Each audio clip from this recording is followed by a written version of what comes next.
Hello friends, once again welcome to my channel Physics की पाठशाला. Now today once again I am presented before you to discuss a very important topic of class 11th Physics chapter 3 motion in a straight line, and the topic is relative motion. मैंने अपने teaching career में ये अनुभव किया है कि बच्चों को रिलेटिव मोशन समझने में और कॉन्सेप्ट बिल्डअप करने में बहुत दिक्कत आती है.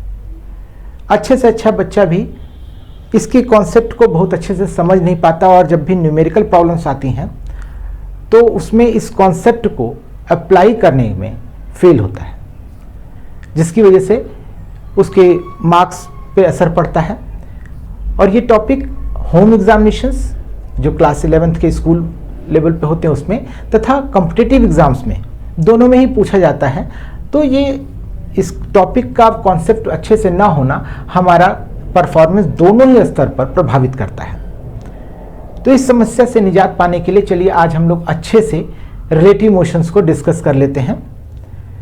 अगर हम रिलेटिव मोशंस को स्टार्ट करना चाहें, समझना चाहें, तो ये कोई ऐसी चीज़ नहीं है जो कि एक बहुत बड़ी चीज़ है जो आज फिजिक्स में हम लोग को पढ़नी है. हम रिलेटिव चीज़ें बचपन से देखते आ रहे हैं. मान लीजिए कि हमारे क्लास में ही 3 बच्चे हैं. अगर उनकी हाइट हम देखते हैं, सिर्फ अगर हम हाइट को कंपेयर कर रहे हैं, उनकी हाइट हो सकता है कि एक की हाइट हो 100 सेंटीमीटर, दूसरे की हाइट हो 200 सेंटीमीटर और थर्ड की हाइट है 250 सेंटीमीटर. तो अगर हम इस प्रकार से हाइट देखते हैं तो हम ये कहते हैं बी जो बच्चा है, बी अगर अपने रेस्पेक्ट में देखता है, बी के रेस्पेक्ट में ए को अगर देखते हैं, बी के रेस्पेक्ट में ए 100 सेंटीमीटर छोटा है, या बी को हम कहें B is 100 centimetre taller than the A. Similarly we can say that B is 50 centimetre shorter than the C. यानी जब भी हम रिलेटिव की बात करते हैं, रिलेटिव मतलब हम किसी के सापेक्ष, उसको हिंदी में वर्ड रिलेटिव के लिए यूज होता है सापेक्ष, यानी किसी के रेस्पेक्ट में अगर हम उसकी वैल्यूज को ऑब्टेन कर रहे हैं तो उसी को हम लोग रिलेटिव वैल्यूज कहते हैं. यहाँ हमने रिलेटिव हाइट्स को मेजर किया था, इसलिए हम यहाँ पे आने वाली वैल्यूज को रिलेटिव हाइट्स कहेंगे. इसी प्रकार से अगर हम किसी ऑब्जेक्ट्स के लिए relative temperature, relative income, relative marks, किसी भी चीज़ के लिए जो भी फिजिकल क्वांटिटी है जिसको कि न्यूमेरिक वैल्यू में हम रिप्रेजेंट कर सकते हैं, उसको हम कंपेयर करते हैं, और उस कंपैरिजन से जो ऑब्टेन्ड वैल्यू होती है उसी को हम रिलेटिव वैल्यू कहते हैं. अगर स्पेशली हम लोग 2 या 2 से ज़्यादा ऑब्जेक्ट्स मूव कर रहे हैं और उनकी वेलोसिटीज को हम कंपेयर कर रहे हैं, तो जो हमें रिजल्ट ऑब्टेन होगा that will be known as the relative velocity. हम जानते हैं कि इस पूरे होल यूनिवर्स में कोई भी ऑब्जेक्ट एब्सोल्यूट स्टेशनरी पोजीशन पे नहीं है. आप ऐसे समझिए, इस वक्त मैं और ये व्हाइट बोर्ड, ये एक दूसरे के साथ हम लोग स्टेशनरी पोजीशन पे दिख रहे हैं. आप इसलिए कह सकते हैं क्योंकि हमारे और इसके बीच में जो डिस्टेंस का variation with respect to the time नहीं हो रहा है. टाइम बीतने के साथ साथ हमारे और इसके बीच की स्थितियों में परिवर्तन नहीं हो रहा है, हम दोनों के बीच की दूरी बदल नहीं रही है. इसलिए हम लोग ये कहते हैं कि हम दोनों ही स्टेशनरी पोजीशन में हैं. लेकिन वो तभी है जबकि हमारा फ्रेम ऑफ रेफरेंस अर्थ है. हम अर्थ पे खड़े हैं, उस अर्थ में अर्थ तो खुद अपने आप में रोटेट कर रही है. तो अगर अर्थ रोटेट कर रही है और हम अर्थ पे खड़े हैं तो हम सभी भी उसी स्पीड से रोटेट कर रहे हैं, अर्थ की स्पीड से. अर्थ रोटेट करते हुए रिवॉल्व भी कर रही है तो हम लोग रिवॉल्व भी कर रहे हैं, यानी हमारे अंदर भी स्पीड है. बशर्ते ये है कि जो स्पीड अर्थ की थी उसी स्पीड से हम लोग भी रोटेट कर रहे हैं, हम रोटेट कर रहे हैं, ये बोर्ड रोटेट कर रहा है. इसलिए हमारे और इसके बीच में किसी भी प्रकार का रिलेटिव मोशंस नहीं हो रहा है. इसलिए हमें यहाँ पे रिलेटिव वेलोसिटीज 0 मिलती है. हम लोग इसकी दोनों के बीच का कोई अंतर नहीं आता है. लेकिन अगर ये हमारा फ्रेम ऑफ रेफरेंस अलग अलग होता, मान लीजिए कि एक आदमी ट्रेन में बैठा हुआ है तो उसका फ्रेम ऑफ रेफरेंस ट्रेन बनेगा, तथा एक आदमी बगल में उसी ट्रेन ट्रैक के बगल में अपनी बाइक से चल रहा है, और एक थर्ड आदमी जो कि स्टेशनरी पोजीशन में दूर बैठा हुआ है, उसका थर्ड फ्रेम ऑफ रेफरेंस बनेगा. तो वो बाहर के रेफरेंस पॉइंट से अगर उसका फ्रेम ऑफ रेफरेंस अलग है तो वो क्लियरली हमें देख सकता है, पता कर सकता है कि हमारी दोनों की स्पीड्स अलग अलग हैं. और उस समय वो दोनों को ही, हमारी स्पीड जो ट्रेन में बैठा हुआ तथा जो बाहर में बाइक से चल रहा है, दोनों की स्पीड्स को कंपेयर करेगा, निकालेगा। तो वहां पर जो अगर वो वेलोसिटीज को कंपेयर कर रहा है तो जो रिजल्ट आता है that is known as the relative velocity. अगर वो एक्सेलरेशंस को कंपेयर करता है तो रिलेटिव एक्सेलरेशन हो जाएगा, रिलेटिव डिस्प्लेसमेंट हो सकता है। इसी प्रकार से हम किसी भी फिजिकल क्वांटिटी को जिसको भी हम न्यूमेरिक वैल्यू में रिप्रेजेंट कर सकते हैं उसके लिए हम लोग रिलेटिव वर्ड्स यूज कर सकते हैं, बता सकते हैं। यहाँ पर चूंकि हमारा टॉपिक है रिलेटिव वेलोसिटी, इसलिए हम अपने आप को कंसंट्रेट कर रहे हैं सिर्फ रिलेटिव वेलोसिटी निकालने के लिए। और चैप्टर 3 जो आपका है वो मोशन इन स्ट्रेट लाइन को डील करता है। अर्थात हम यहाँ पर जो रिलेटिव वेलोसिटी को पढ़ेंगे उन ऑब्जेक्ट से उस कंडीशंस के लिए पढ़ते हैं जहां पर कि दो या दो से ज्यादा ऑब्जेक्ट्स एक स्ट्रेट लाइन में मूव कर रहे हैं। अगर ऑब्जेक्ट स्ट्रेट लाइन में मूव कर रहा है उस कंडीशन में हम रिलेटिव वेलोसिटी को बताना चाहते हैं तो हम उसके लिए डिफिनेशंस बता सकते हैं कि the relative velocity of an object 2 with respect to the object 1 when both are in the motion is the time rate of change of position of the object 2 with respect to that of the object 1। यहां पर ये जो point है जो कहता है is the time rate of change of position of object 2 with respect to that of the object 1। This is the most important. अर्थात हम ये कह सकते हैं कि अगर हमारा एक ऑब्जेक्ट 1 है जो v1 वेलोसिटी से मूव कर रहा है तथा दूसरा ऑब्जेक्ट 2 है जो v2 वेलोसिटी से मूव कर रहा है उसी दिशा में, अगर दोनों ही एक ही दिशा में मूव कर रहे हैं तो हम यहां पर अगर ऑब्जेक्ट 2 के लिए रिलेटिव वेलोसिटी निकालना चाहते हैं कि ऑब्जेक्ट 2 की relative velocity with respect to object 1 कितनी होगी, तो हमें क्या करना है, time rate of change of position of the object 2, यानी ऑब्जेक्ट 2 समय के साथ ऑब्जेक्ट 2 में कितना पोजीशन में परिवर्तन होता है with respect to the object 1, जितना उसके पोजीशन में चेंजेस आ रहा है, ऑब्जेक्ट 2 के पोजीशन में समय के साथ जितना चेंजेस आ रहा है with respect to object 1, that will be its relative velocity. इसको और अच्छे से समझने के लिए या हम कहें कि एक एक्सप्रेशन ऑब्टेन करने के लिए चलिए हम लोग मान लेते हैं कि हमारे दो ऑब्जेक्ट थे, एक ऑब्जेक्ट 1 है तथा एक ऑब्जेक्ट 2 है जो v1 और v2 वेलोसिटी से चल रहे हैं। हम कहते हैं कि at time t is equal to 0, जब समय हमने 0 था, जब हमने ऑब्जर्वेशन स्टार्ट किया तो हम ये कहते हैं कि ऑब्जेक्ट जो 1 है उसका जो पोजीशन कोऑर्डिनेट है उसको हम x10 से रिप्रेजेंट कर रहे हैं, तथा जब time t is equal to 0 था तो हम ऑब्जेक्ट 2 के पोजीशन कोऑर्डिनेट को x20 से रिप्रेजेंट कर रहे हैं। अगर दोनों ही ऑब्जेक्ट टाइम t तक मूव करते हैं, t समय लेते हैं और t समय पे मूव करने के बाद वो क्रम से इन पॉइंट्स पे ऑब्टेन होते हैं, इन पॉइंट्स पे पाए जाते हैं, तो जो ऑब्जेक्ट 1 का होगा, ऑब्जेक्ट 1 के लिए जो आफ्टर टाइम t जो पोजीशन कोऑर्डिनेट बनेगा that can be written as at time t it can be written as x1t। देखिए यहां पर x1t जो फर्स्ट ऑब्जेक्ट है उसका पोजीशन कोऑर्डिनेट बनेगा, तो ये पहला वाला x10 ये हो जाएगा, ये जो इतना पोजीशन कोऑर्डिनेट था उसके साथ, प्लस ये जो दूरी होगी ये दूरी v1t होगी वो ऐड हो जाएगी। हम पोजीशन कोऑर्डिनेट निकाल रहे हैं, दूरी निकाल रहे हैं, इसलिए v1t को उसके साथ ऐड कर देंगे। This will be the position coordinate of the particle 1 after the time t। Similarly the x2t, the position coordinate of the second particle after the time t, we can write x20 plus v2t। यानी second particle के लिए after time t उसका जो position coordinate होगा वो कितना होगा, हम उसको x20 यानी इसका इनिशियल दूरी थी, इनिशियल पोजीशन कोऑर्डिनेट था, प्लस v2t ये जो चली गई दूरी थी उसको ऐड अप कर देंगे तो ये पूरा का यहां से ओरिजिन से यहां तक की दूरी को रिप्रेजेंट करेगा, तो v2t हम कह सकते हैं। Let us subtract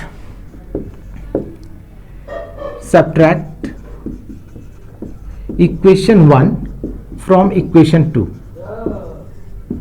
then what we will get, x2t minus x1t is equal to x20 minus x10 plus v2t minus v1t। इसको हम लोग इस प्रकार से भी लिख सकते हैं, यहां x2t था, x2 0 को इधर कर लेते हैं तो हमें मिलेगा x2t minus x2 0 minus x1t plus x1 0 is equal to v2 minus v1 into T.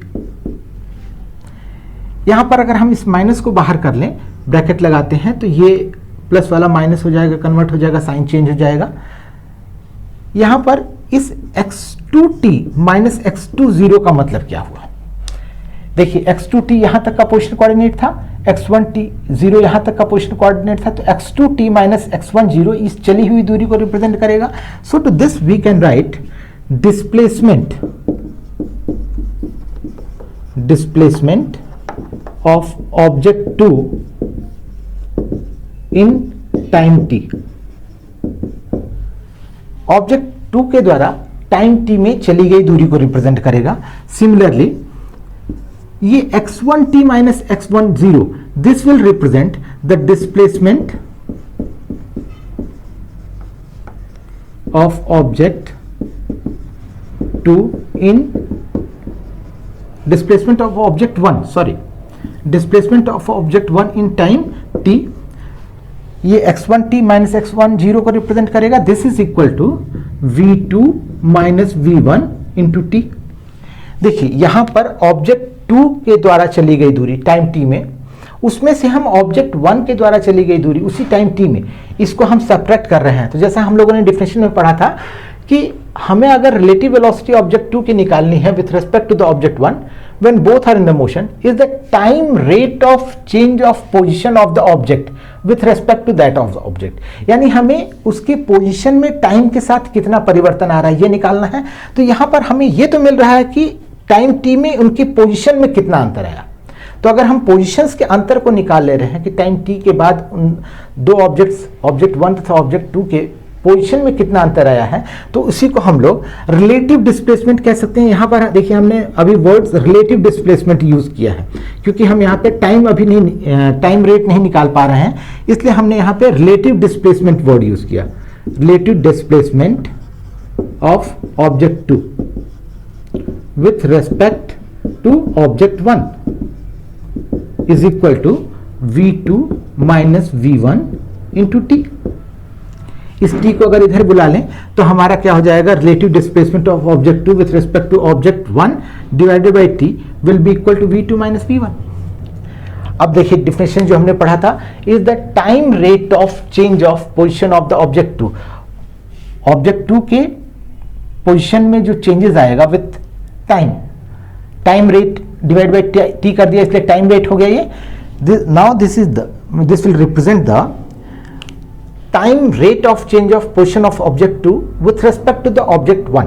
यानी टाइम t में ऑब्जेक्ट 2 के पोजीशन में कितना अंतर आया उसको रिप्रेजेंट कर रहा है with respect to the time. इसी को हम लोग कहेंगे relative velocity. This is the relative velocity. Relative velocity किस ऑब्जेक्ट के लिए निकली? Relative velocity of object 2 with respect to object 1, this is equal to v2 minus v1। देखिए हमने बड़े सिंपल से इसको निकाला कि ऑब्जेक्ट 2 में, ऑब्जेक्ट 2 की अगर हम रिलेटिव वेलोसिटी निकालते हैं ऑब्जेक्ट 1 के रेस्पेक्ट में, तो हमें कुछ नहीं करना है। अगर दोनों ऑब्जेक्ट एक दिशा में मूव कर रहे हैं तो v2 माइनस v1 ले लेना है। इसी को हम लोग इतना बड़ा फिजिक्स में हम लोग नहीं बोलते हैं। हम लोग फिजिक्स में जानते हैं कि हम छोटे से उसको रिप्रेजेंट करना चाहते हैं तो हम इसको इस प्रकार से लिखते हैं v21। v21 ये क्या रिप्रेजेंट करेगा? Relative velocity of the object 2 with respect to object 1। This is the notations. ये आपको अलग अलग बुक में अलग अलग तरीके से भी मिल सकता है, इसमें कोई ऐसा हार्ड एंड फास्ट नहीं है कि आपको यही यूज करना है इसका। लेकिन जब भी हम एक बुक पढ़ रहे हैं तो उसकी मीनिंग हमें क्लियर होनी चाहिए कि हम इसी प्रकार से उसको यूज करेंगे। अगर अलग बुक कुछ है तो वहां पर इसका मीनिंग पहले भी बता दिया जाएगा। तो v21 this will represent the relative velocity of object 2 with respect to object 1, that will be equal to v2 minus v1। Similarly, if we have to write relative velocity of object 1 with respect to object 2, अगर हमें relative velocity object 1 की निकालनी है 2 के respect में, तो हम देखिए यहां क्या निकालेंगे, v1 माइनस v2 कर देंगे। इस प्रकार से हम किसी भी ऑब्जेक्ट की रिलेटिव वेलोसिटी निकाल सकते हैं। एक सिंपल सा यहां से एक और हम लोग कॉन्सेप्ट बिल्डअप कर सकते हैं जो जरूरत होती है कभी कभी, कि अगर ये ऑब्जेक्ट हमने इन दोनों ऑब्जेक्ट को एक ही दिशा में माना है कि एक दिशा में चल रहे हैं, तो हमने v2 माइनस वी1 लिया और v1 माइनस वी2 लिया। लेकिन अगर ये कंडीशन होती कि ये अपोजिट दिशा में, एक पार्टिकल जो है अपोजिट दिशा में चल रहा है, तो उस दिशा में अगर हमें निकालना पड़ता तो देखिए हम क्या करते, v2 माइनस वी1 जो ले रहे थे, अगर हम इस दिशा में वेलोसिटी को पॉजिटिव ले रहे हैं तो इस दिशा में वेलोसिटी को नेगेटिव लेंगे, क्योंकि वेलोसिटी आपका है, ये आपका वेक्टर क्वांटिटी है। तो इस कंडीशंस में हम यहां पर लिखेंगे माइनस ऑफ v2, क्योंकि अब इस दिशा में हम ले रहे हैं तो इसको माइनस कर देते हैं, minus of v1, that will be equal to minus common v2 plus v1। या हम इसको दूसरे तरह से भी कह सकते थे कि अगर हम स्टार्टिंग में ही इसकी इधर की वेलोसिटीज को पॉजिटिव ले लेते, इधर की वेलोसिटी को पॉजिटिव ले लिए, तो ये वेलोसिटी निगेटिव हो जाएगी, तो हम v2 माइनस वी1 जो कह रहे थे, तो वहां पर हम v2 तो ऐसे लिखेंगे, v1 चूंकि इसके अपोजिट है इसलिए माइनस और फिर एक हर माइनस आ जाएगा, that will be equal to v2 plus v1। अर्थात हम यहां से एक चीज तो समझ सकते हैं कि दो ऑब्जेक्ट्स अगर एक दिशा में चल रहे हैं तो उनकी relative velocity v2 minus V1 हो जाएगी। लेकिन अगर वही दो ऑब्जेक्ट्स एक दूसरे के अपोजिट डायरेक्शन में चल रहे हैं तो वहां की relative velocity v1 plus v2 हो जाएगी। इसको कुछ समझने के लिए ऐसे भी कर सकते हैं। सामान्यतः ये बड़ा कंफ्यूजन जनरेट करता है जब हम एग्जाम में इसको प्रैक्टिकल को लगाना चाहते हैं, प्रैक्टिकली एप्लीकेबल करना चाहते हैं, तो वहां पे एक दिक्कत आती है। हम इसको ऐसे समझते हैं, जब दो गाड़ियां सेम ट्रैक पर, सपोज कीजिए कि दो ट्रक हैं या दो ट्रेन हैं, अगर एक ही दिशा में चल रही होती हैं, दोनों के मूवमेंट का डायरेक्शन अगर एक है, तो एक गाड़ी को दूसरी गाड़ी को क्रॉस करने के लिए, ओवरटेक करने के लिए ज़्यादा समय लगता है। ज़्यादा समय लगता है तो हम ये कह सकते हैं कि रिलेटिव वेलोसिटी कम है। रिलेटिव वेलोसिटी कम है इसलिए v2 माइनस वी1 या v1 माइनस वी2 सब्ट्रैक्ट कर दिया। लेकिन अगर वही दो ट्रेनें एक दूसरे के अपोजिट डायरेक्शन में आ रही हों तो वो बहुत तेजी के साथ एक दूसरे को क्रॉस कर जाती हैं। तो वहां पर फिर हम ये कह सकते हैं कि अगर वो जल्दी से क्रॉस कर रही हैं, कम समय में एक दूसरे को क्रॉस कर रही हैं, तो हम ये कह सकते हैं कि वहां रिलेटिव वेलोसिटी ज़्यादा है। रिलेटिव वेलोसिटी ज़्यादा होने का मतलब v2 प्लस v1 दोनों की वेलोसिटी एडअप हो गई, दोनों की वेलोसिटी एडअप हो गई, मतलब रिलेटिव वेलोसिटी इंक्रीज कर जाती है। इस प्रकार से हमने रिलेटिव वेलोसिटी का जो फंडामेंटल कॉन्सेप्ट था इन वन डायरेक्शनल मोशंस और इन स्ट्रेट लाइन मोशंस, उसको समझ लिया। आशा करता हूं कि आपको इस वीडियो से, इस डिस्कशन से कुछ फायदा हुआ होगा, कुछ कॉन्सेप्ट्स बिल्डअप हुए होंगे। बाकी के इसके कॉन्सेप्ट जो हैं, यानी हम रिलेटिव वेलोसिटी को ग्राफिकल मेथड से रिप्रेजेंट करेंगे तथा रिलेटिव वेलोसिटी के लिए हम एक एक्सप्रेशन ऑब्टेन करने की कोशिश करेंगे कि हम किस प्रकार से फॉर्मूला निकाल लें कि रिलेटिव वेलोसिटी को हम लोग, अगर दो ऑब्जेक्ट अलग अलग एंगल पे भी चल रहे हों, स्ट्रेट लाइन में नहीं चल रहे हो बल्कि अलग अलग एंगल पे भी चल रहे हो, तो हम किस प्रकार से उसकी रिलेटिव वेलोसिटी निकाल सकते हैं, उसके लिए फॉर्मूला डिराइव करना चाहेंगे।